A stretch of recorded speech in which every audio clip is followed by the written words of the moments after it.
मेरी आवाज जहां तक पहुंच रही है, मुंब्रा के मेरी माओं का, मेरी बहनों का, आदरणीय बुजुर्गों का, नौजवान दोस्तों का और प्यारे बच्चों का मैं क्रांतिकारी इस्तकबाल करता हूं, आपका हार्दिक अभिनंदन करता हूं। आप हमारे साथ एक नारे को बुलंद कीजिएगा, आवाज दो, आवाज दो। इसी जोश के साथ आप तमाम लोगों को आने वाली 20 तारीख को महाराष्ट्र में परिवर्तन के लिए वोट करना है और आप लोग ये काम करेंगे। मैं इस संबंध में आपको कुछ बताने और समझाने नहीं आया हूं। मेरा मानना है कि सियासी तौर पर आप तमाम लोग समझदार हैं। मेरी इतनी औकात नहीं है कि मैं आपको समझा सकूं कि आपको क्या करना चाहिए, लेकिन जब भी मुंब्रा आने का मौका आता है मैं चूकता नहीं हूं और मैं हर बार मुंब्रा आता हूं। मुंब्रा की हर लड़ाई में, हर संघर्ष में आपके साथ शरीक होता हूं, शामिल होता हूं। एक बार फिर हम अपने सम्मानित मंच को, हमारे सारे नगर सेवक को, हमारे बीच बनारस से आए हुए उत्तर प्रदेश कांग्रेस कमेटी के अध्यक्ष बड़े भाई आदरणीय अजय राय जी को मैं तहे दिल से शुक्रिया अदा करता हूं कि आपके बीच आने का मौका मिला है। कह रहे हैं भाई साहब कि पिछली बार चूके थे। अरे पिछली बार एक सभा में नहीं आए, उसका जुर्माना यह है कि दिन भर 10 सभा आप लोगों ने हमसे करवाया था। साथियों, मैं आपसे सिर्फ 3 बात कहना चाहता हूं। पहली बात तो ये कि आप सब लोग सियासत को बड़े गौर से देख रहे हैं। आप सियासत समझते हैं, आपको समझाने की जरूरत नहीं है। लेकिन मैं जो महाराष्ट्र के अलावे दूसरे राज्यों में घूम करके आया हूं, उससे एक सबक लेकर के आया हूं और मैं आपके सामने रखना चाहता हूं। पहला सबक यह है, ताजा तरीन घटना है हरियाणा का। हरियाणा में इंडिया अलायंस जीत रही थी, हमारी सरकार बन रही थी, तमाम सर्वे और रिपोर्ट कह रहे थे कि हम चुनाव जीत रहे हैं। गड़बड़ कहां हुई? गड़बड़ यह हुई कि हर किसी को यह लग रहा था कि हरियाणा जीत ही रहे हैं, इस सीट पे कुछ और हो जाएगा तो क्या फर्क पड़ता है। मैं कहता हूं, बूंद बूंद अगर घड़ा भरता है तो बूंद बूंद घड़ा खाली भी होता है। लोकतंत्र की सियासत में, जमहूरियत की सियासत में यह बात हमेशा समझना चाहिए कि हर वोट इंपॉर्टेंट होता है, हर सीट इंपॉर्टेंट होता है। जैसे इमारत को खड़ी करने के लिए हर ईंट जरूरी है, वैसे ही बहुमत के लिए हर वोट जरूरी है, हर आमदार को जीतना जरूरी है। इस बात को बस आप याद रखिएगा। और दूसरी बात, मैं महाराष्ट्र के अलग अलग इलाकों से घूमते हुए आपके बीच हाजिर हुआ हूं। मैं उत्तर महाराष्ट्र गया, मैं मराठवाड़ा गया, मैं कोंकण गया, मैं विदर्भ गया हूं और आज मुंबई थाने में आप तमाम लोगों के बीच उपस्थित हूं। एक बात जो बार बार सुनने को मिल रही है, कुछ लोग खास करके अजीत दादा के साथ घड़ी लेकर के जो गए हैं और अपना समय बदलने का इंतजार कर रहे हैं, वो लोग घर घर घूम करके एक दुष्प्रचार कर रहे हैं। ये मैं आपकी जानकारी के लिए आपको बता दूं।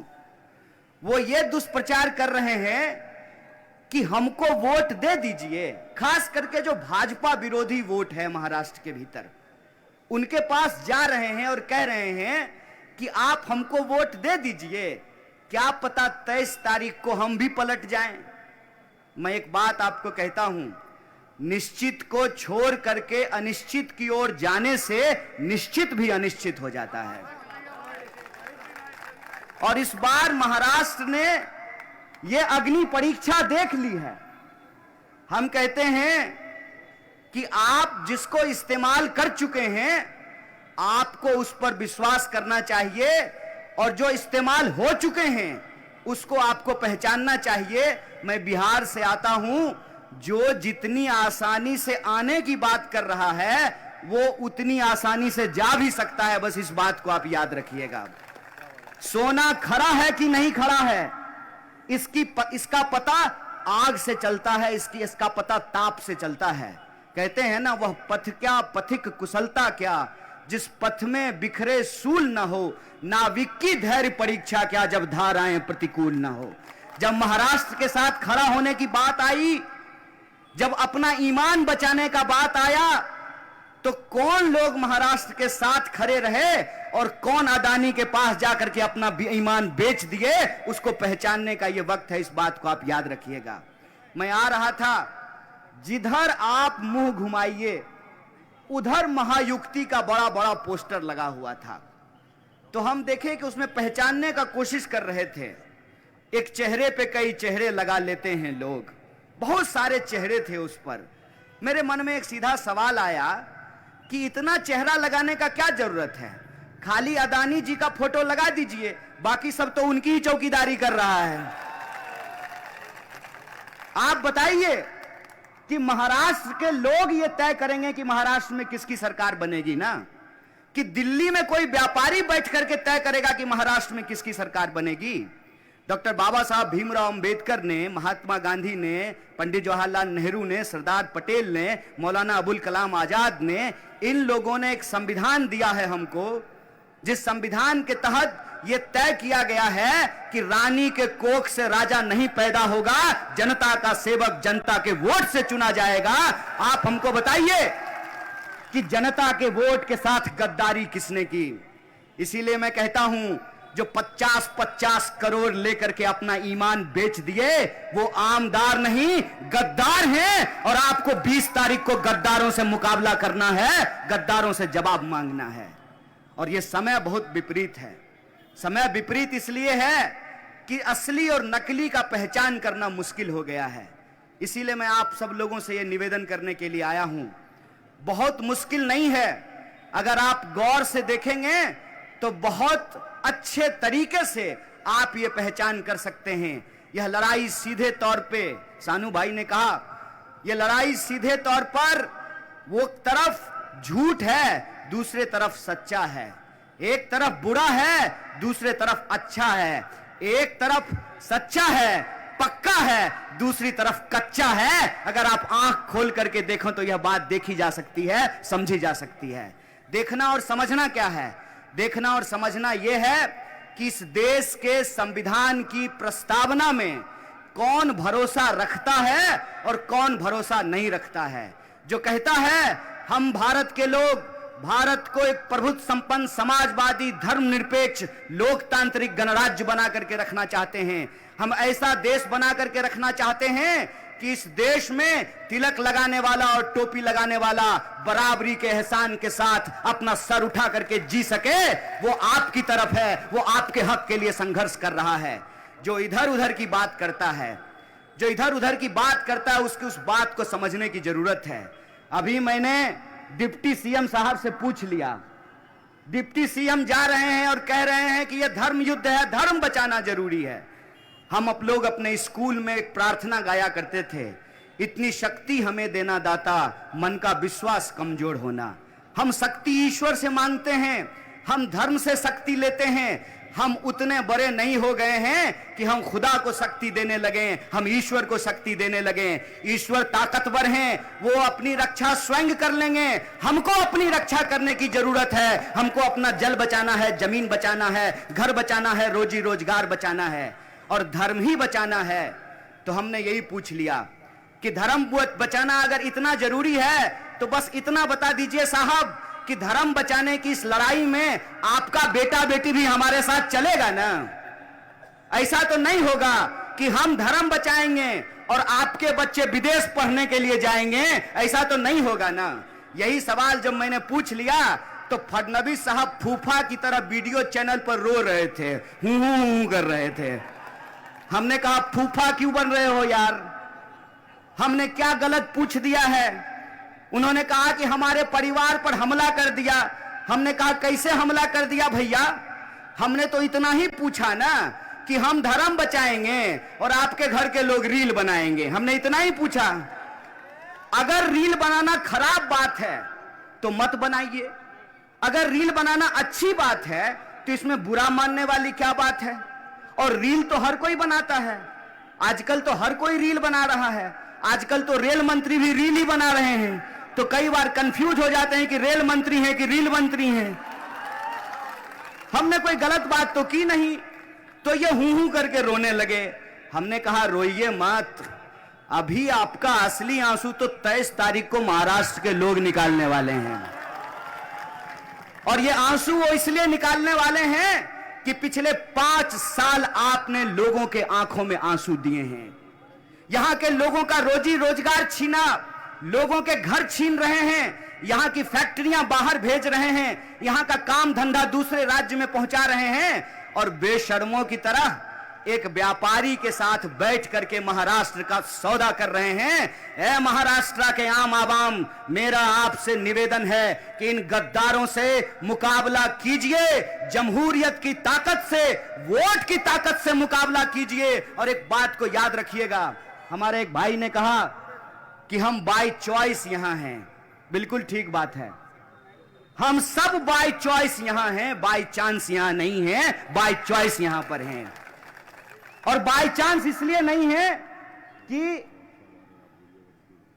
कि 8 लाख लोगों ने पिछले 10 साल में भारत का पासपोर्ट छोड़ करके दुनिया के दूसरे देशों की नागरिकता ले ली। 8 लाख लोगों ने। हम बाय चॉइस भारतीय हैं, वरना हम भी अक्षय कुमार की तरह कनाडा का पासपोर्ट लेकर के देश की मिट्टी से बना हुआ कजारिया टाइल्स बेच रहे होते हैं। जो लोग अपना खून पसीना इस मिट्टी में देता है, वो किसान जो यहां की फसलें उगाता है, वो मजदूर जो मकान बनाता है, सड़कें बनाता है, फैक्ट्रियों में काम करता है, वो ठेला रिक्शा चलाने वाला, दुकानदारी करने वाला, नौकरी करने वाला, बिजनेस करने वाला, अपने खून पसीने की कमाई से अपने परिवार का भरण पोषण करने वाला जो मेहनत कश आवाम है, यह देश जितना महल वालों का है उतना ही झोपड़ी वालों का है। इस बात को याद रखिएगा। और हमारी ताकत हमारा वोट है। हमारी ताकत जमहूरियत में वो जो बात लिखी गई है उस मूल्य पे हमको चलना। और वो मूल्य क्या है? वो मूल्य ये है कि अगर इस देश में 16 लाख करोड़ रुपया प्रधानमंत्री जी के दोस्तों का माफ किया जा सकता है, तो हम महाराष्ट्र की आम आवाम का बिजली बिल माफ करेंगे, क्योंकि यह देश उनका भी है। यही संकल्प हम लेकर के आए हैं। आप महाविकास आघाड़ी के गारंटी को उठा करके देखिए। उस गारंटी में हम क्या कह रहे हैं? हम गारंटी में कह रहे हैं कि अगर इस देश की तिजोरी इस देश के धनवानों के ऊपर लुटाई जा रही है, तो उस तिजोरी को वापस महाराष्ट्र के लोगों के ऊपर खर्च किया जाएगा, महाराष्ट्र की बहु बेटियों पे खर्च किया जाएगा, महाराष्ट्र के नौजवानों पे खर्च किया जाएगा, महाराष्ट्र के किसानों पर खर्च किया जाएगा। और महाराष्ट्र की प्रगति का मतलब 2-4 व्यापारियों की प्रगति नहीं होती है। महाराष्ट्र की प्रगति का मतलब यहां जो करोड़ों लोग रहते हैं, चाहे वो मंदिर जाते हो, मस्जिद जाते हो, गुरुद्वारा जाते हो, चर्च जाते हो, बौद्ध मठों में जाते हो, हिंदू हो, मुस्लिम हो, सिख हो, ईसाई हो, बौद्ध हो, पारसी हो, जैन हो, यह देश सबका था, है और रहेगा। यही हमारा ऐलान है और यही ऐलान हम आपके बीच करने के लिए आए हैं कि जितनी कोशिश करनी है इनको कर लीजिए। एक साहब ने कहा कि डराते हैं, गालिब ने क्या खूब लिखा है, हर एक बात पे कहते हो तुम कि तू क्या है, हर एक बात पे कहते हो तुम कि तू क्या है, तुम ही कहो कि ये अंदाजे गुफ्तगू क्या है। हमने आपको वोट दिया, हमारे वोट से आप चुन करके गए, चुनकर जाने के बाद आपने हमारे ईमान का सौदा कर लिया।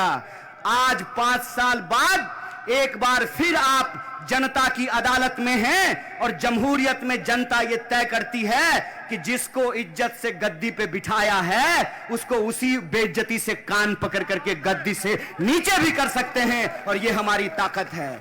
इसीलिए जब आप 20 तारीख को वोट करने के लिए जाइएगा तो मुंब्रा के अपनी तमाम माओ और बहनों से मैं कहना चाहता हूं, मुंब्रा के अपने तमाम आदरणीय बुजुर्गों और नौजवानों से कहना चाहता हूं कि आपको सिर्फ एक व्यक्ति का चुनाव नहीं करना है। वो व्यक्ति नहीं है, वो इस देश में, महाराष्ट्र में बुलंदी की आवाज है, जुल्म के खिलाफ एक मुकम्मल आवाज है। इस बात को याद रखिएगा।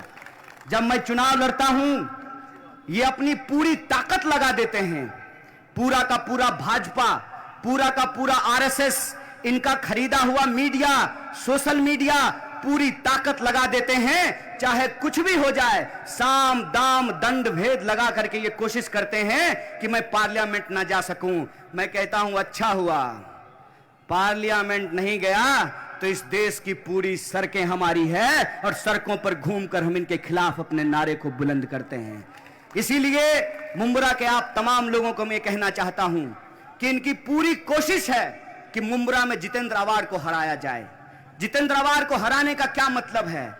जितेंद्र अवार को हराने का यह मतलब है कि ये घूम घूम करके व्हाट्सएप पर मैसेज भेजें कि बड़ा सेकुलर बनता था, आ गया मजा, मिल गया स्वाद। ये साजिश है। और ये साजिश जो बार बार डिप्टी सीएम अपने भाषण में जाकर के बोल रहे हैं और वोट देने के अधिकार को धर्म से जोड़ रहे हैं, मैं कहता हूं वोट देने का अधिकार धर्म से नहीं जमहूरियत से मिला है। इस बात को आप याद रखिएगा। और हम हिंदू हो सकते हैं, कोई मुसलमान हो सकता है, कोई सिख हो सकता है, कोई ईसाई हो सकता है, कोई बौद्ध हो सकता है, कोई पारसी हो सकता है, कोई जैन हो सकता है, कोई उत्तर भारतीय हो सकता है, कोई दक्षिण भारतीय हो सकता है, कोई पूरब का है, कोई पश्चिम का है, लेकिन हम भारत के लोग हैं। और हम भारत के लोगों को इस देश के संविधान ने एक अधिकार दिया है। वो अधिकार यह है कि हेलीकॉप्टर पर चलने वाले का भी वोट एक है और टूटी साइकिल लेकर घूमने वाले का भी वोट एक है। यह जो वोट की ताकत है, इस वोट की ताकत को ये खत्म कर देना चाहते हैं। ये चाहते हैं कि इस देश में धर्म के नाम पर सियासत हो, और धर्म के नाम पर जब सियासत होती है तो उसका सबसे मजेदार बात देखिए क्या होता है। आप जमीन पर एक काम मत कीजिए, आप जमीन पर जनता के लिए एक काम मत कीजिए, बस चुनाव में ऊपर वाले का नाम लीजिए। जमीन पर आपका कोई काम किया हुआ नहीं है, कोई आपसे पूछने वाला नहीं है। इसीलिए मैं आप सबसे ये कहने के लिए आया हूं, महाराष्ट्र के भीतर एक एक सीट को जीतना जरूरी है। एक एक सीट को जीतना इसलिए जरूरी है कि अगर हम महाराष्ट्र में चूके तो महाराष्ट्र की जो धन संपदा है उसको लूट करके ये अपनी तिजोरियां भरेंगे। और आप देखिए कि पैसा किस तरीके से पानी की तरह बहाया जा रहा है। इसीलिए मेरा आप तमाम लोगों से निवेदन है कि वो अगर अपने बच्चों के भविष्य के बारे में सोच रहे हैं, हमको महाराष्ट्र में एक ऐसी सरकार चुननी है जो हमारे बच्चों के भविष्य के बारे में चुने। इसीलिए मैं आप सबसे ये निवेदन करने के लिए आया हूं कि जब आप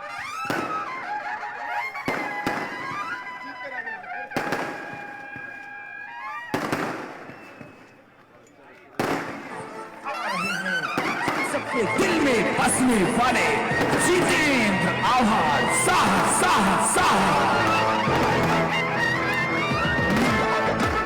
इसलिए क्या है ये सबको बताएंगे, गरीबों लाचारों का साथ निभाएंगे, साथ निभाएंगे। जितेंद्र आव्हाड क्या है ये सबको बताएंगे, गरीबों लाचारों का साथ निभाएंगे। इसीलिए मैं आप सबसे ये निवेदन करने के लिए आया हूं कि पूरा देश महाराष्ट्र की तरफ देख रहा है, पूरा देश मुंब्रा की तरफ देख रहा है कि मुंब्रा की जनता क्या फैसला लेती है। मेरा आपसे निवेदन है कि पिछली बार आपने 78,000 का मार्जिन दिया था, इस बार कम से कम इस बार का आंकड़ा 1 लाख पार कीजिएगा। बोलिए ऐसा होगा कि नहीं होगा? पीछे तक हाथ दुआओं में उठनी चाहिए। हमारी आवाज जहां तक जा रही है, हाथ उठिए, ये हाथ उठे और इस देश को एक संदेशा जाए कि मुंब्रा एक बार फिर से इतिहास बनाने के लिए तैयार है। और इतिहास बनाना इसलिए जरूरी है कि डॉक्टर बाबा साहब भीमराव अंबेडकर ने एक बात कही है। डॉक्टर बाबा साहब भीमराव अंबेडकर ने कहा है कि जो पीढ़ी अपना इतिहास नहीं याद रखती, इतिहास उस पीढ़ी को भुला देता है। महाराष्ट्र के पास मौका है, इस बार गद्दारों को जवाब देना है और महाविकास अघाड़ी की सरकार बना करके चौथी बार जितेंद्र आव्हाड साहब को आमदार बनाना है। और ऐसा आमदार जो रुपए पे नहीं बिकता हो, जो किसी की लाठी से नहीं डरता हो। और मैं कहता हूं, मैं जेल घूम करके आया हूं, जेल इतनी भी बुरी जगह नहीं है। जब सत्ता जुल्मियों की हो, जब दौर जुल्मतों का हो, तो जेल जाना दुख की नहीं आनंद की बात है, इस बात को याद रखिएगा।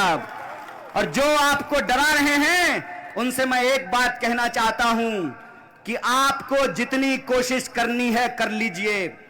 हम उस मिट्टी में पैदा हुए हैं जिस मिट्टी में राम प्रसाद बिस्मिल और अशफाकुल्लाह खान जैसे क्रांतिकारी पैदा हुए हैं। और वो कहते थे, सरफरोशी की तमन्ना अब हमारे दिल में है, देखना है जोर कितना बाजुए कातिल में है। अब तेरी हिम्मत की चर्चा गैर की महफिल में है, सरफरोशी की तमन्ना अब हमारे दिल में है।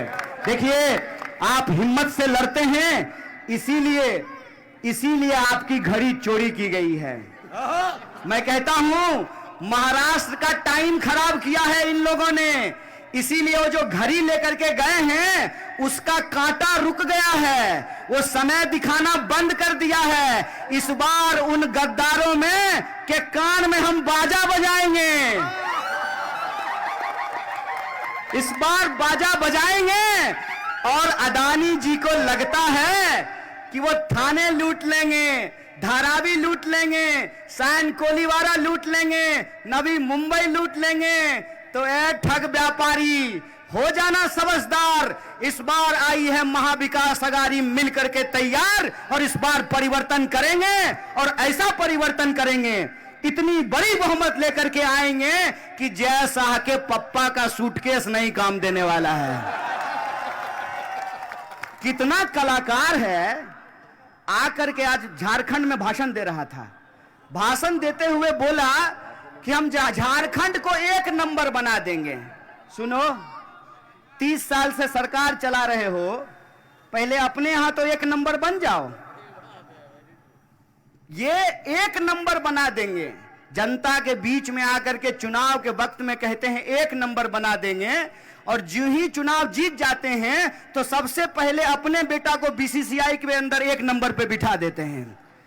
और खेला देखिए, हमको कहते हैं धर्म बचाने के लिए, हम धर्म बचाएं, इनका बाल बच्चा बीसीसीआई में मजा ले, खुद जो है आईपीएल पर टीम बनाता है और हमको कहता है कि ड्रीम 11 पर टीम बनाइए। भैया बहुत हो गया, ये खेला बहुत हो गया। रोजी रोजगार का सवाल है, रोजी रोटी, कपड़ा, मकान, शिक्षा, स्वास्थ्य, सड़क, बिजली, पानी, आत्मसम्मान का सवाल है। महाराष्ट्र में इस बार परिवर्तन होगा, और महाराष्ट्र में जब परिवर्तन हो रहा है तो महाराष्ट्र की असेंबली में मुंबरा की सबसे मजबूत आवाज गूंजनी चाहिए। और मैं इसलिए इनकी तारीफ नहीं कर रहा हूं कि इनसे हमारी दोस्ती है, इनसे हमारी दोस्ती कोई खून के रिश्ते का नहीं है। कहां ये महाराष्ट्र के और कहां मैं बिहारी। हमारा इनका रिश्ता दरअसल विचार का रिश्ता है, ये वैचारिक संबंध है। और मैं कहता हूं कि विचारों का संबंध खून से ज्यादा गहरा होता है, क्योंकि खून के रिश्ते में कई बार लोग दौलत के लिए लड़ाई लड़ते हैं, लेकिन विचारधारा के संबंध में लोग कंधे से कंधे मिला करके विपरीत विचारधारा के खिलाफ संघर्ष करते हैं। इनके मुंह पे मैं तारीफ नहीं कर रहा हूं, मुझे आता नहीं ना मोहतरम को महतरम कहना, किसी को ज्यादा किसी को कम कहना। मैं इनकी तारीफ इसलिए कर रहा हूं कि आप पूरा का पूरा 5 साल उठा करके देख लीजिए। जब सुबह सुबह अजीत दादा पवार, मुझे नहीं लगता है कितनी जल्दी वो कभी जगे होंगे जीवन में, सिर्फ डिप्टी सीएम का शपथ ग्रहण लेने के लिए वो इतनी जल्दी सुबह सुबह जगे हैं। मराठी में एक बात कहते हैं, सकाले सकाली घेतली गाय। भोरे भोर एकदम शपथ ले रहे थे रात के अंधेरे में। उस वक्त जब सरकार तोड़ने की कोशिश की गई तो जितेंद्र अवार वो नाम था जो पवार साहब के साथ, शरद पवार के साथ मजबूती से खड़े थे और कह रहे थे एक ही साहेब पवार साहेब। और इन्होंने अपनी वफादारी का सबूत दिया। सरकार बनी, जब जब उस सरकार में संविधान के खिलाफ कोई परिस्थिति उत्पन्न करने की कोशिश की गई, ये मजबूती से उसके खिलाफ उठ करके खड़े हुए। इसीलिए मैं कहता हूं कि जैसे अभिमन्यु को घेर करके तमाम महारथियों ने उसका वध करने की कोशिश की, उसी तरीके से इनको ये घेर करके यहां हराना चाहते हैं। तो मैं कहता हूं अवार साहब, कई बार जो है ना इंसान का काम उसका सिग्नेचर होता है। यहाँ हमारे बड़े भाई खड़े हैं, हमारे यहाँ कहावत कही जाती है कि नहाया हुआ शरीर और खाया हुआ शरीर छुपता नहीं है। आपका काम आपका सिग्नेचर है। आप बिंदास बोलिए, बिंदास लड़िए। मुंब्रा की जनता हमारे साथ है, मुंब्रा की जनता आपके साथ है। क्या मैं झूठ बोल रहा हूं? सच बोल रहा हूं ना? तो आपकी आवाज में इतनी बुलंदी हो, मुंबई तो क्या यह गूंज दिल्ली तक पहुंचनी चाहिए। आप हमारे साथ नारे को बुलंद कीजिएगा, महाविकास आघाड़ी चा, महाविकास आघाड़ी चा। और आप 20 तारीख को 1 नंबर पर बटन दबा करके 1 नंबर आदमी को 1 नंबर रखना है। यही अपील हमारा आप सबसे है। बहुत बहुत शुक्रिया, बहुत बहुत धन्यवाद। आप तमाम लोगों का धन्यवाद कहते हुए मैं आपसे विदा लेता हूं। इनकलाब जिंदाबाद। जय हिंद, जय महाराष्ट्र।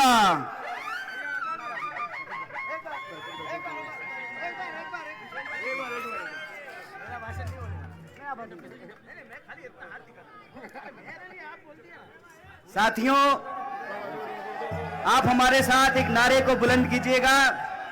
अरे जय जय जय जय जय वीर, अरे जय पेरियार जय वीर, अरे जय जय फूले जय वीर। तो जोर से बोलो जय भीम, अरे मिलकर बोलो जय वीर। तो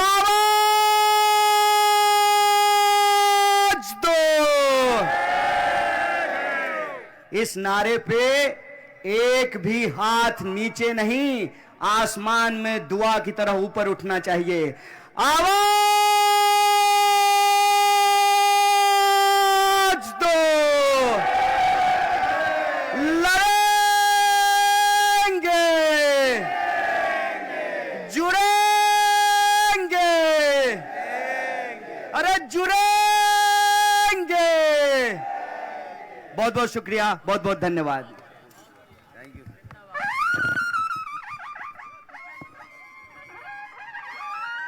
कन्हैया ने इतना तोफ गोला डाल दिया है, अब मैं क्या और बॉम्ब पर डालूं? जो मैं चाहता था वो सब कर दिया कन्हैया ने।